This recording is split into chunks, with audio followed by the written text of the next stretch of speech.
நிற்கிற இடம் வந்து வடசென்னையில் வந்து ஞாயிறு கோயில் போகிற வழியில் உள்ள சிறுங்காவூருங்கிற கிராமம். அந்த கிராமத்தில் வந்து மெயின் ரோட்டில் வந்து மகாலிங்கேஸ்வரர் மங்களாம்பிகைன்னு ஐயா அம்மா இருக்காங்க. அதுக்கு ஆப்போசிட்டில் வந்து ஒரு குளம் இருக்குது. அந்த குளத்தில் வந்து தாமரை பூக்கள்லாம் மலர்ந்துருக்கு. அந்த குளக்கரையிலேயே நீலகண்டேஸ்வரர்னு ஒரு ஐயா லிங்கம் வச்சுருக்காங்க. அந்த லிங்கத்தோட வரலாறு கேட்டிங்கன்னா, இந்த ஊரில் உள்ள கிராமத்தில் உள்ளவங்க வந்து சின்ன வயசுலலாம் மாடை கட்டி போட்டு விளையாடுவாங்களாம். அப்போ வந்து அந்த லிங்க தலை மேலெல்லாம் உட்கார்ந்துருக்காங்களாம், மிதிச்சிருக்காங்களாம், ஓடி விளையாடிக்காங்களாம். தலை மட்டும் தெரியுமா. அப்புறம் எப்படியோ ஐயா வெளியே வரணுங்கிறதுக்காக யார் மூலமாவோ எடுத்து வெளியே வச்சிருக்காங்க. வெளியே வச்சு இப்படி பூஜை பண்ணுறாங்க.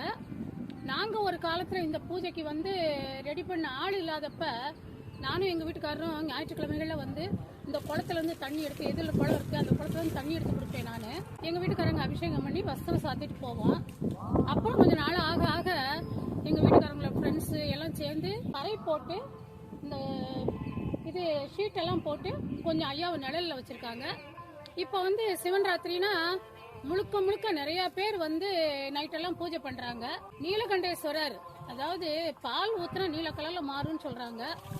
எங்க சிறுங்காவூர் கோயில பூஜை பண்றவர் முதல்ல இங்க பண்ணிக்கிட்டு இருந்தாரு டெய்லியுமே. அப்புறம் அந்த கோயில பொறுப்பு வந்தோடனே இங்க பண்றது மற்றவங்க பண்ணட்டோன்னு விட்டு கொடுத்தாரு. அவர் சொல்லுவாரு, நல்ல ஒரு தோஷம் நீக்கக்கூடியவருமா அப்படின்னு சொல்லுவாரு.